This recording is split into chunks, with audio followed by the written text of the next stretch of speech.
So one day I had the idea to fill my parents' storm cellar completely up with popcorn. So I ordered 50 pounds of popcorn kernels in these 3 air popper popcorn machines and got started trying to find the best way to completely fill up the storm cellar. I moved the machines from the top to the bottom like this, and I left them on for quite a while, just spraying popcorn all over the inside of the storm cellar until the floor was almost getting full.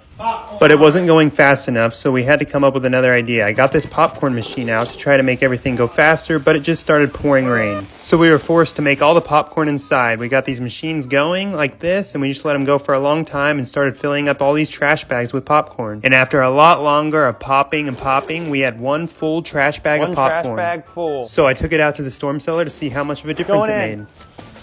And all it did was completely cover the floor, so we had a lot more work to do. We left the things popping for like an hour until we completely filled another trash bag full of popcorn. And I tossed it on in, and this is what it looked like. And I estimated we'd need about 8 times the popcorn. Wow, we spent hours upon hours devising the perfect popcorn popping strategy, running 3 poppers non-stop, filling up bag after bag until we literally had 16 bags of popcorn, and all the popcorn was popped. Here goes the first bag. Now all that was left to do was to fill it up bag by bag and have some fun. I dumped every single trash bag full of popcorn into the storm cellar one by one like this until we were completely out. And then I jumped in. Whoa! My parents' storm cellar was completely filled, and I was completely surrounded by popcorn. I'm surrounded by popcorn. I did the most logical thing and buried myself in it, and then I got up and my girlfriend got inside the popcorn. And then I let my brother give it a shot as well. Whoa! This is so weird, dude. I'm in a storm cellar full of popcorn right now. I'm gonna completely cover myself up. I feel like a popcorn king. Should I eat one? Pretty comfy. Looks like it's snowing popcorn. So let me know what else I should do with the popcorn. So one day I bought a bunch of giant pumpkins weighing several hundred pounds, and I wanted to run several durability tests on some of them, including running one over. So starting with the smallest pumpkin, this 100-pound pumpkin, we took it to the hot tub to see if it would float. Oh, it does! And we discovered giant pumpkins do indeed float. It works! So I then had another test. Now time for a bunch of different weights. Starting with the 2-pound weight. And put a dent in it. 3-pound weight. Yeah, another dent. Go.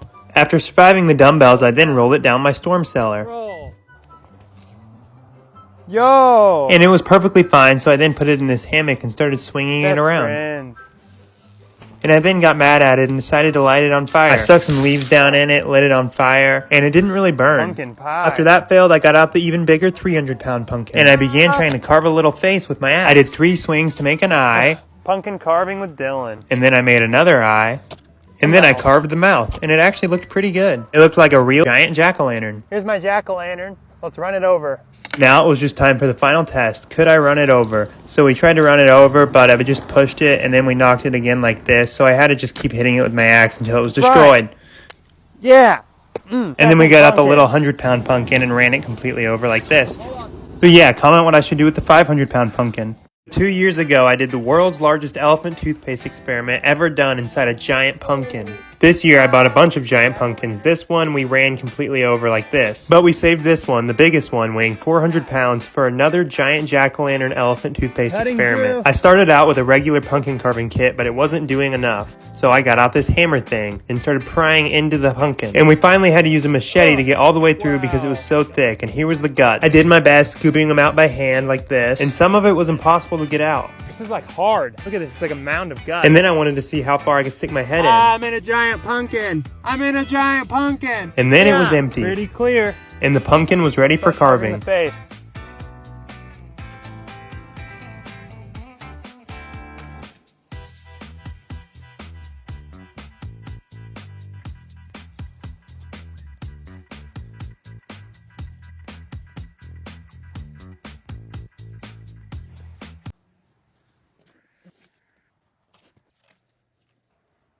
And just like that, the jack-o'-lantern was complete, and it was ready for the elephant toothpaste. I took the top off the pumpkin, poured the solution, and put it in the pumpkin inside the pumpkin. All right, this should work. 3, 2, 1. It's going. And it started out slower than last time, going first out the mouth and then expanding a lot. And it kept expanding and completely covering the giant pumpkin and elephant toothpaste. Elephant toothpaste. So I bought this bag of dirt for $70 and we found enough gold to be worth approximately $23.35. And since then, you guys told me if I spend even more money on a better bag of dirt, I'd find even more gold. So I bought this bag off Amazon for $130 and I started out sifting all the big chunks to try to find a big nugget. And right away, we found one. It was one of the biggest ones we'd ever seen. It could be worth a ton on its own. And right after that, we saw another big chunk right here. I picked them up and put them both in the jar and then kept on searching. And we quickly found more gold. We found this bigger triangle piece and this even smaller piece you could barely see. And we just kept adding more and more gold to the jar. And after that, we literally just found piece after piece of gold nonstop. And after a little bit more searching through this pile, we found one more piece of gold. And then I got out the rest of the sand and dumped it in the sifter, sifted it out, and immediately found more gold. We found a few more pieces in the rest of this sand here and here. And then to make sure I didn't miss anything, I got out this metal detector, which detected one last really small piece. And then I resorted to panning for all the finer pieces left, which didn't really get me anything until eventually I was almost out and I saw it. It left tons of little pieces of gold that I put inside this container and then tested with my detector to make sure it was real, and then it was time to see what it was worth. Here's the gold I found. I want you to tell me what you think it's worth. It's more than you've had in the past. He then waited in the cap to see what it was worth. You're 0.9 grams. $37 worth of gold. Oh, that's actually a lot. And before giving me any money for it, he made sure it was completely real. And he actually said he made a mistake and it was worth more. It's worth $57. Sorry, I had the wrong carat weight. No way. I'll give you $50 for it. You're only losing half this way. The most I ever made. Well, you really didn't make anything. You still lost 80. So we tried blowing up a giant inflatable air mattress and figured out we could blow it up by constantly airing it up and letting it pop layer by layer like this until it was super big and popped, which gave me the idea, can you do the same thing to a giant inflatable couch? So I ordered this $70 inflatable couch off Amazon, blew it up like this, and it was ready to test. This couch is comfy. Cup holder. We moved it out to the middle of the road. Time for the couch to blow. And then began inflating the couch. And in the first couple minutes, we could see the couch already start expanding, and it looked like as big as it would get. We've hit the 11-minute mark. This thing is huge. And we noticed every part of the couch looked about 5 times bigger than the normal size of it. So we kept going and we could see the back of the couch expanding over the top. And it expanded so much, it left a tiny hole that we had to repair with the patch kit. The couch kept inflating without any signs of popping. And it's already lasted longer than the air mattress. This is one durable couch. And we continued to inflate it for over 40 minutes and we found another hole. The pressure kept tearing holes before it blew up the couch, so we resorted to plan B. Fire. Shooting it with a thumbtack. But it didn't do anything. So I just chucked a giant rock at it and failed. So one day, after finding gold in the sand brick and spending $100 to find it, I took it to the pawn shop to see how much it was worth. I have a piece of gold. You see it? That might be the smallest piece of gold I've ever seen. And he weighed it and basically said it was worth about $2. So that's what he gave me. But today I found the same thing in diamond version, but even bigger. They were $10 a pop and I bought the gold and the diamond. I opened it up and inside was this giant sand diamond that I opened up and started trying to dig through. But it wasn't working, so I got out this hammer and just started beating the diamond in. Until finally I just had to take it outside and slam it on the ground, and inside was not a diamond but this rock. So I moved on to try to break open the other diamond I bought. I just hit it with the hammer a bunch of times and ended up just throwing it on the ground as well. No diamond. And after throwing down the other diamond, I was beginning to think we got scammed, finding another rock. But I still have the giant gold brick left with a 1 in 24 chance of finding real gold. Oh, it's gold. Dude, this was a 1 in 24 shot. I only bought one of these. And I couldn't believe it. This speck of gold was even a little bit bigger than the last one. So if I should get to the pawn shop to see what it's worth. So a while back, I bought this candle that had a tiny diamond inside. And then I bought this candle that was supposed to have loads of money inside. But all I ended up finding was this $2 bill. So I ordered 2 more brand new candles to increase my odds of finding thousands of dollars. This one smells like birthday cake. There's money in these, anywhere from $2 to $2,500. Last time we only found $2, but I gotta figure out how to get it in this pan so we can melt it and find the money faster. And it wouldn't come out, so I had a brilliant idea to put it in this box, tape it up, and throw it. Kinda scared, but... And after a few throws, it sounded pretty shattered. I opened up the box and the candles were pretty broken, but not all the way, so we got out this hammer and finished up the job like this. And remember, I'm a trained professional. I pulled apart the glass like this, then pulled out the wick. Oh, we found the money. I pulled out the money and immediately unwrapped it, and again was left with this. It's a $2 bill. We have one left. Oh, there's the money. This has to be over $100, or else I'm just losing my money. $2. For $80 worth of candles, I got 2 $2 bills and an airhead. Worth that. This chocolate bar is going viral because unlike regular chocolate, this one doesn't melt. So I immediately bought some to try and melt it, and it tastes just like regular chocolate, with the main difference being that it's way more crumply. So I'm going to be testing different levels of trying to melt it compared to normal chocolate, starting with a lighter on this Feastables, which completely melted it. When I put the lighter on this chocolate, it only made it smoke like this and turned it black. The next test was just letting both bars sit out in the sun, and immediately this Hershey's bar started to melt, while the other bar continued to remain perfectly intact. I then let it sit out in the sun even longer to see if it might melt, but still nothing happened and it wouldn't melt whatsoever. So I then just put 2 new bars in the microwave to see what might happen, and as you may have guessed, it melted the Hershey's but did nothing to the other bar. So I went even more extreme and got out the hottest torch you can buy at a hardware store, which made the bar smoke like a piece of wood and also turned the tip black. It's on fire! The chocolate literally catches on fire before it melts. It's just charred, like a piece of wood. We then put a little bit more fire on it to see if anything would happen, but not one bit of melting. So yeah, it looks like you really can't melt one of these things. Let me know if I try anything else.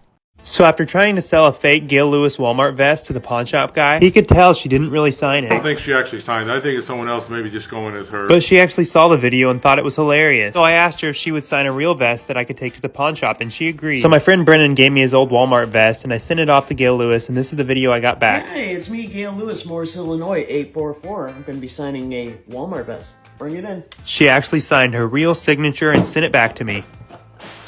The real Gail Lewis signature. Time to sell it. And I boxed it up and took it back into the pawn shop to show him the real deal. Hey, you remember my Gail Lewis vest, right? Oh yeah, the one that had the signature on it? That signature before, it wasn't like exactly real.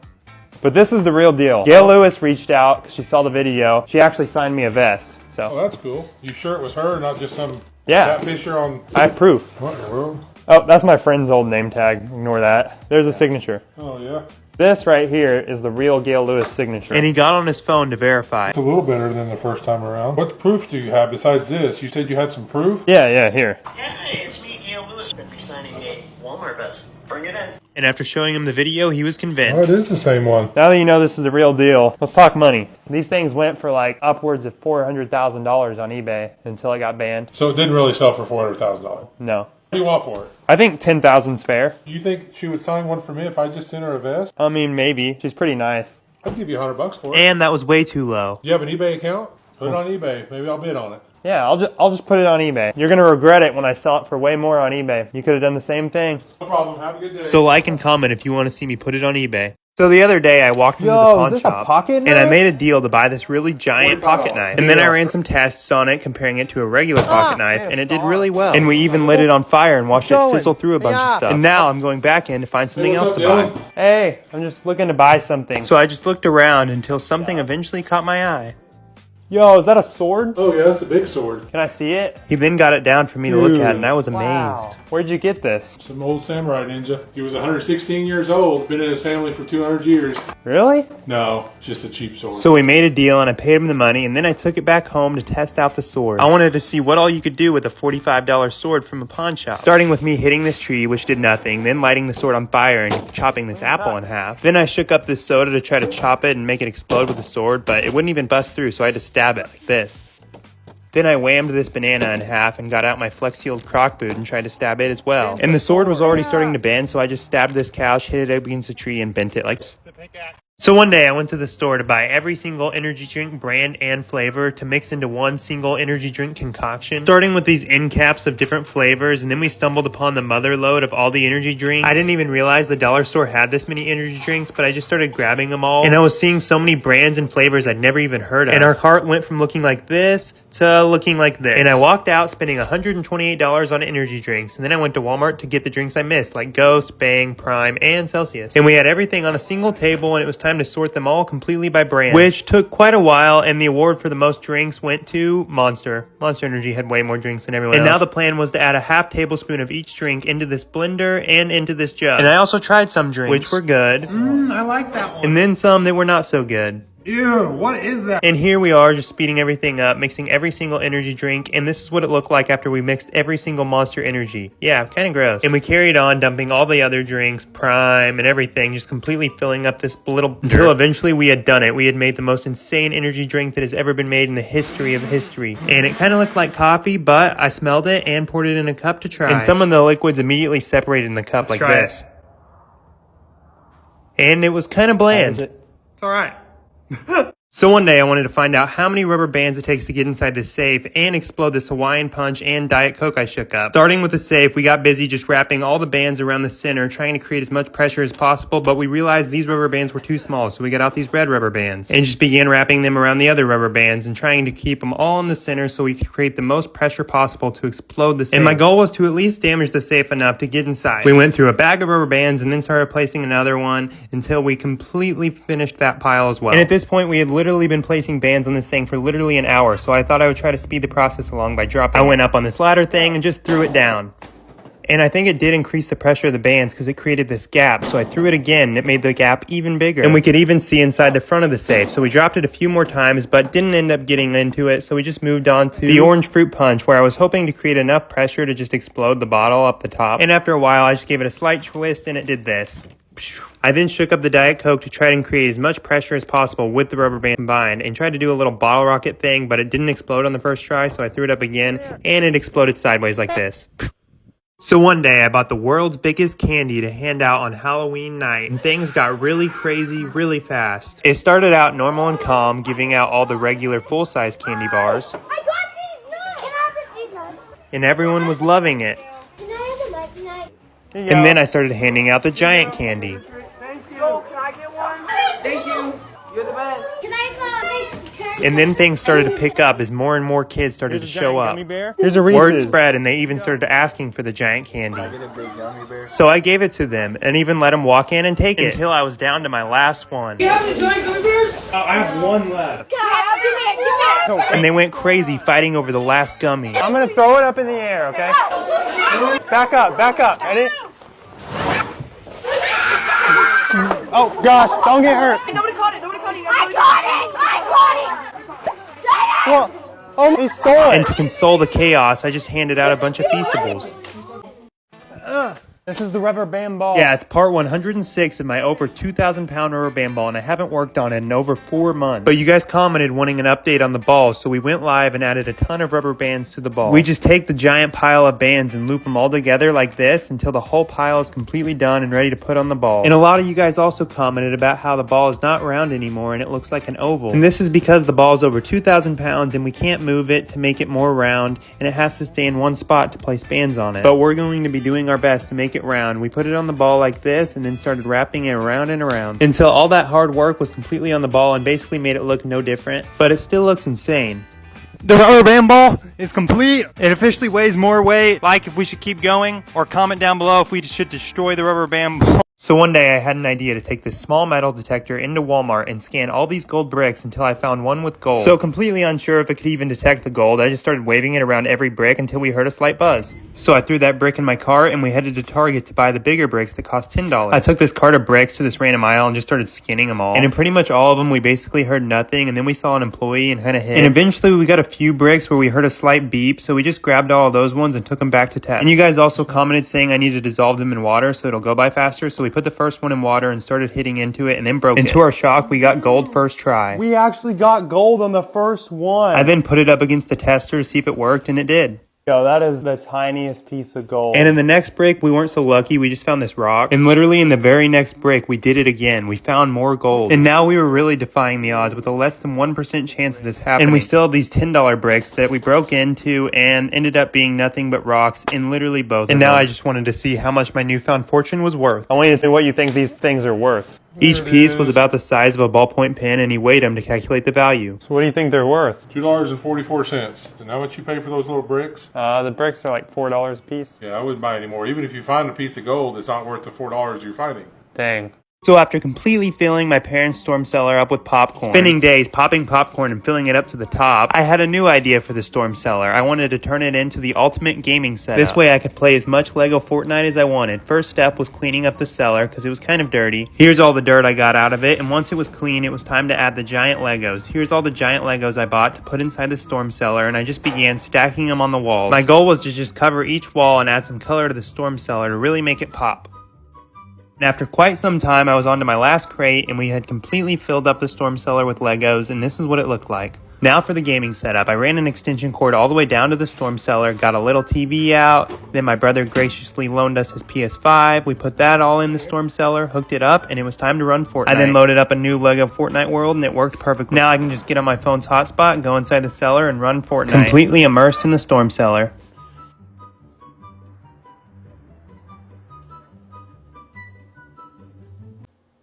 So one day I wanted to flex seal this giant ostrich egg to see if it would keep it from breaking. These eggs are already extremely durable and can survive almost anything besides a car. So I got out this yellow flex seal and started coating the entire egg in the flex seal with the first layer. And then I left and came back when it was dry to add another coat. It was completely dry, so we flipped it over and added the second coat on top, completely covering the egg. And it looked really neat, so I left one more time and came back again, added another coat, and then it was time to let it sit for 24 hours and then test it. And the next day, the egg was dry, and it looked super cool and felt super durable and rubbery. We're gonna toss this up in the air. Comment down below if you think the flex seal will make it survive or if the egg will crack. 3, 2, 1. Go! And here's the slow-mo. It just completely shattered the egg and was barely intact. Today I wanted to see how much money I could actually make trying to sell stuff at the pawn shop, including this rare coin collection that I actually bought from the pawn shop guy 6 months ago to see if it would appreciate in value, and some other household items including spray chalk, life straw, this camera, and this old iPhone that I wanted to sell. Hey, what's up? You might recognize this thing. I do recognize that. Yeah, you sold this to me. I think these have appreciated in value. You think so? I just want to see how much, I could get out of these. And he told me the same price I bought them for. $200. I'll think about it. Let me show you some other stuff. Next up, we have this Bang Energy lifting belt. You work out? Does it look like I work out? A good hat. Oh, I don't know. It's probably worth $10. Let's do it. You want it? And just like that, we were up $10. I got this Polaroid camera. Oh wow, is that from 1967? No, it's new. Is that the one that's about $1 a shot to take a picture? It doesn't come with film. Oh, that's what costs all the money. I'd probably pitch it for you if you want. I don't know that I'd want to buy it. So I moved on. Spray chalk. Spray chalk. It's like fake spray paint. You can prank somebody, spray paint their car, and you want them to get all freaked out and prank them. You want how much? They're $8.19 at Walmart. How about $5? And that brought our total to $15. Then I showed him the life Oh, I got straw. one of those. Oh, you got one? Yeah, you want to buy it? It's hard to buy a used straw. Next up, got an iPhone 13 Pro Max. That's pretty nice. What do you want for it? 500. I'd probably do $350. I mean, I could probably sell it for you. If you want to leave it here, I'll sell on commission and just charge you 10 or 15% or whatever I sell it for. So I left Okay. him the phone to sell and left with $15. I'm rich! So one day I ordered these $400 giant Croc boots to take them to the pawn shop guy to see how much he would give me for them. That's a big box. Yeah, I got something crazy inside of this. It's really hard to get a hold of these because they're really viral right now. You've heard of Crocs, right? Have you heard of Croc boots? I've seen them before. There we go. Here's some regular Crocs in there. These are the Croc boots. Those things are hideous. They're really cool, huh? Oh my gosh. Somebody worn them? I wore them around a little bit just to try them on. They're worth a lot of money and they're really viral right now. Celebrities are wearing them. What do you want to do with them? I just want to see how much you would buy them for. Worth about $500. Here, I'll try them on for you. Man, those are hideous. Oh my god. Are they comfortable? Yeah, they're really comfy actually. What size are you? 14. Oh, here, let me walk around. I did my best job showing off the Croc boots. Look at them, pretty sturdy. Those are pretty cool. How much you say they're worth? Like 500. Let's look them up. Oh, there they are. $359 on StockX right now. I kind of like the looks of the red ones better. The best I would be able to do is 100. How much you get for them? A lot of money. Did you say 5? Because the receipt where you bought it is in the box. It says you only gave $354 for them. Oh, what? We don't need to see that. It looks like I'm gonna have to walk, I guess. So then I left with my Croc See ya. boots. So after finding the gold in these sand bricks but not being able to make my money back, What do you think they're worth? $2.44. you guys suggested I try these $25 bags of dirt that contain real gold inside. So I began sifting through all the dirt, trying to look for any sign of gold. And I saw a little speck. Oh, I do see gold. It barely showed up on camera, but I could see it, and then I tried to get it out with these pliers. I carefully picked up the piece of gold to examine it, and it was so tiny and pretty looking, and I couldn't believe it was that easy to find my first piece. I put it in this bag and then kept on looking for more gold. And once I spread it out on the table, we actually found one more piece that was even smaller. So now it was just time to find out what it was I worth. found some more gold. You remember those bricks I bought where it was like the gold in the sand? Yep. Well, this was a bag of dirt, and then you could sift for gold, and we found these two tiny pieces. I want you to tell me what you think they're worth. Oh wow, those are small. How much was this bag? I paid $25 for the bag of gold. Are you serious? For that? He then put both pieces on the scale to calculate the value. You got 0.1 gram. 0.1 grams at 100% a spot. You got $5.72 there in gold. And he told me he could pay 80%. About $4. There you go, sir. Only lost $21 on the deal. How much real gold can you find in these toy sand bricks that you can buy at Walmart? Apparently 1 in 24 of these gold bricks that are made for children contain real gold. So I did the most logical thing and bought 24 bricks for $100 to guarantee I would find gold. I wanted to see if it was true and find out how much money the gold was really worth. I started out digging through the sand with the tools it came with, but it wasn't going well, so I got out this hammer and then just snapped it in half and revealed the obsidian rock. But no gold, so I carried on, snapping the bricks in half, finding another rock, but in the third one I found this. It's gold! It's gold! I opened it up and inside was the tiniest little speck of gold I've ever seen in my life. And after finding out all the other bricks contained nothing but rocks, it was time to see what the real gold was worth. So I took it to the pawn shop to find out. I have a piece of gold. You see it? That might be the smallest piece of gold I've ever seen. I want to see how much it's worth. See if I can make my money back. It's so small, I don't know if I can even. And after a thorough examination, he told me it was worth about $5 and then offered me. I'd probably give you $2 for it. There you go, sir. So one day I wanted to take one of these giant ostrich eggs to the pawn shop guy to see how much he would give me. So I got a brand new one as well as this other item called a tear stick that can make you cry on command and the world's tiniest slinky. And then I went in to see what they were worth. I got some crazy things that you might want to buy. First thing is the world's smallest slinky. See? Look how tiny it is. Well, it is small. Does it work? He then tried to play with it and thought it didn't even I work. think it's defective. So I just got out the next This item. is used in Hollywood when actors, they need to cry on a scene. It's called a tear stick. So you just rub this under your eyes. It makes you cry. It Why don't you cry for me? See if it really works. kind of burns your eyes. So I put it on my eyes to demonstrate how it worked. And he even tried it out for It himself. burns. I'm actually crying. And it actually made him shed a tear, so I hit I him don't with know my that I want price. to cry that much. But I think it's just a menthol stick. I was thinking like 30 bucks on it. I'd give you $3 for it. You know what? I'll take it. We made a deal and I moved on to my egg. One more thing. What's that? You're going to want to buy this. Softball? A diaper? Is that an egg? This is an ostrich egg. There's stuff in it. Here's a normal egg, and here's an ostrich egg. Here's the yolk. So one of these can provide you like 100 grams of protein. Wow. I'll sell it to you for 50 bucks. You can boil it. You can stand on it. How about 20? I think I'd make an omelet for 20 bucks. 25. Just like that, we had a deal. Let me know what else to bring in. So after seeing that Gail Lewis's signed Walmart vest was bidding for over $400,000, it gave me an idea. I bought a vest at Walmart and replicated Gail Lewis's signature to see how much the pawn shop guy would give me for it. Have you heard of Gail Lewis? No. Oh, the Walmart employee? Yeah. Quit after 10 years? Well, so you'll I know. actually bid on a vest that she had on eBay that was going to charity. Oh, really? It got banned off eBay because it was going for like so much money. Yep. Anyway, I got a hold of her and she signed this new vest for me with her signature, Gail Lewis. Nice. And I just want to see how much you would want to buy it for. Seemed like the one she had was actually in a frame. Oh, so this is not the same vest that it was the one that was for sale. Oh no, this is just a different one I had her sign. Oh, okay. So I was thinking since that one was going for $400,000, maybe like $100,000 on this one would be fair. You think so? Even though it's actually not a Walmart vest, someone just wrote Walmart on there. But that's still her signature on this vest. Yeah, I don't know. Her signature looks a lot smaller. And then he pulled up the real signature. The G is totally messed up. Yeah, I don't think she actually signed it. I think it's someone else maybe just went as her. But I mean, the vest has got to have some kind of value. So I mean, I'd give you a couple bucks for the vest. I know what my vest is worth. And I had to walk. Comment what else to try. So I bought this real Iceberg water off Amazon for $200 because I wanted to see if I could pawn it for the same price I paid. But first I had to buy some normal water to see if there was actually even a noticeable difference. I like it. Smart water. Tastes like water. Let's see if I wasted my money. I smelled the water and it was really funky. Yo, I smell like 15,000 years ago, I swear. I then poured it into this cup and started drinking it. And I was actually surprised.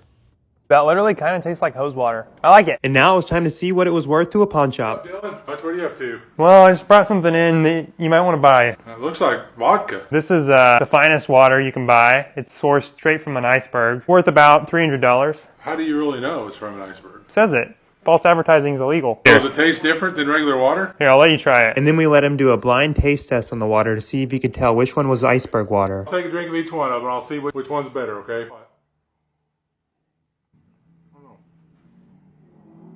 This one tastes a little muskier, like it's old. Is this the expensive one? Yeah. Bam. And then we talked money. This is only half a bottle. I mean, you did drink some of that value. I guess I'll sell this to you for $200. Why 200? Because online it's only $54.69. And he showed me where I could have got it way cheaper. Oh, I'd give you $10. And we still made a deal. So today I saw this video of this lady freezing ramen noodles outside in the snow in Canada. And it's negative 3 degrees Fahrenheit in Missouri. So I figured I'd make some ramen and try it out. I added some seasoning and that ramen was bussin'. It was really good. Then I had to figure out how I was going to prop up this fork so it would be frozen in midair. So I got out these Lego bricks and this weight. And this was my idea. And I went out in the snow to set it up. We got our little table. And the key is we got to make it thick enough to where the ramen can freeze straight down and hold up the fork.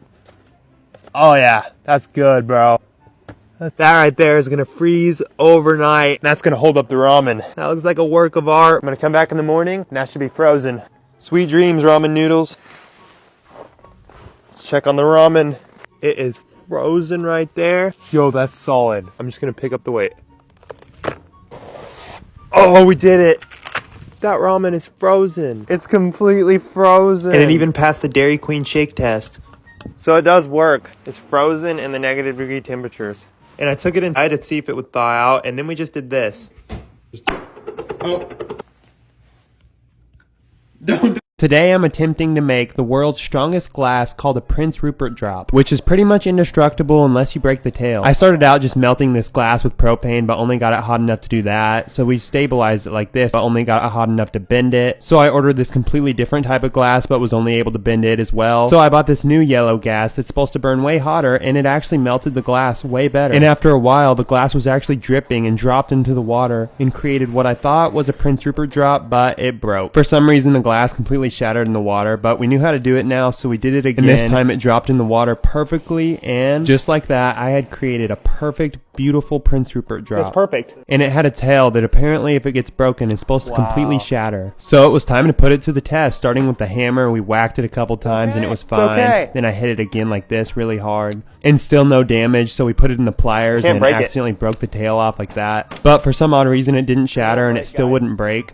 Oh my gosh. So then we just dropped it from really high. We did absolutely nothing. So my last resort was to just drop this brick on it, and that accidentally completely smashed it. So one day I bought this 30-foot weather balloon to see how big it could really get before it popped, as well as this giant wubble bubble to see how big it would inflate as well. So we started with the wubble bubble, just inflating it to normal height, and this is how it was at the normal size. So then it was time to make it even bigger. And not knowing when it would pop, we wanted to mess around with it at the giant size as well, so we stopped it and started playing with it. It was massive and crazy. I hit the ceiling and then walked under it, and then we started inflating it even more. And we could see the wubble bubble material stretching, and it kept getting bigger and bigger, and we had no idea when it was going to pop. But eventually, after a very long time, it looked like this right before it popped.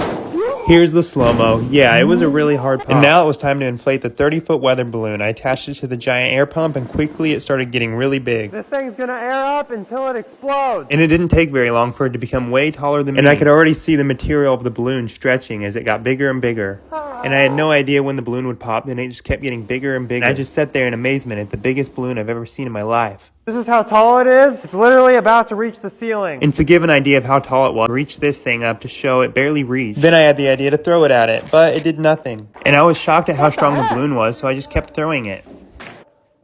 But it literally did nothing but break the stick, so I threw it one more time. And it popped.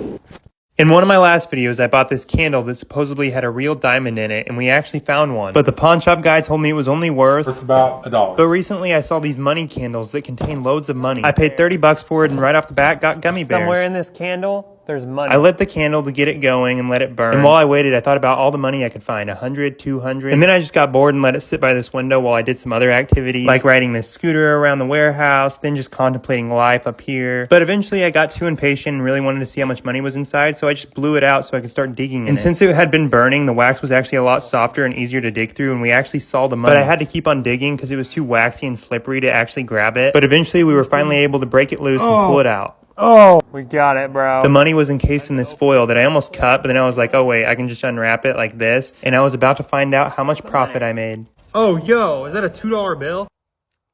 A genuine $2 bill. Wow. It's like George Washington or something. Wow. So after trying to sell my signed Gail Lewis Walmart vest to the pawn shop guy, he wouldn't give me what I wanted. Lewis signature. I think 10,000's fair. I'll give you $100 for it. But he gave me another Put it on idea. eBay. Maybe I'll bid on it. And you guys told me I should put it on eBay, considering this one went all the way up to 400K on eBay before getting banned. And a while back, I had a similar situation happen with these paintings that went all the way up to 20,000 but never sold. And I'm assuming that might happen here, but we're going to do it anyway and see what happens. I ordered this jersey frame, and I put the shirt in along with this Walmart Christmas pin Gail Lewis sent me as well. I then put it on this hanger, clipped clipped it into the frame, and it looked so good. I closed it up and it was beautiful. It was now my most valuable possession. And it was also ready for eBay. Gail Lewis, signed rookie jersey. I propped it up on this couch to take some pictures for my listing, and then I started typing away. I put it as a sports jersey and put all the pictures up and stuff. And the listing looked great. I was sure to highlight the Christmas pin and the signature. I started the bid at $100 and then wrote my description. This jersey is a must-have for any Walmart fan. It features the name of legendary player Gail Lewis and is signed for authenticity. The jersey is an original piece, blah, blah, blah. So stay tuned to see if we get banned on eBay. So one day I had the idea to fill my human-sized hamster ball completely up with fog to find out if the fog would stay trapped in the hamster ball overnight. We aired up the hamster ball with the fog machine inside and then sealed it up and it was ready to go. Now I just pressed this red button and the fog started dispensing all over the hamster ball. I wanted to make it completely white so you couldn't see through it at all. And I let the fog go for several more minutes until the hamster ball was completely filled. Then I just ripped these cords out to completely seal it. And I'm going to be coming back tomorrow to see if the fog's still there. Stay tuned.